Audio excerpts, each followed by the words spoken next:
అప్పట్లా మహర్షి సినిమాల నరేష్ క్యారెక్టర్ ని తీయరాదు గీ పెద్దన్నను వెట్టరాదు అనుకోరాదుర్రి. Same to same story, కాకపోతే కొంచెమే తేడా. ఊర్ని కాపాడదామని హీరో నరేష్ కూసుంటే ఊళ్ళో ఉన్న వ్యవసాయ సంఘాల రైతుల పైసలు కాపాడాలని ఈయన దీక్షకు దిగిండు. సంఘంలా లెక్కలన్నీ గోల్మాలైతున్నాయని అనుమానం ఉందట అన్నకు. ఆ లెక్కలు బయట పెట్టాలని గీ వినోద్ రెడ్డి అనే కమిటీ మెంబర్ గిట్లా ఊరి నడిమిట్లా టెంట్ వేసుకుని రిలే నిరాహార దీక్ష కూసుండు.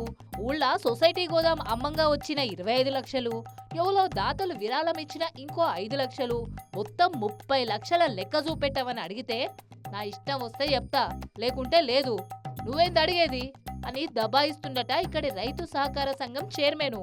మరి చూడాలే, ఊరోళ్ళ ముందుకు పడి దీక్షకు మద్దతిస్తే ఫ్యాక్స్ కమిటీ వాళ్ళు దిగొచ్చి గా 30 లక్షల లెక్క చెప్తారా, టెంటు వీకేసి ఈయన నీడికేసి లేపి ఖాళీ చేపిస్తారా అన్న ముచ్చట.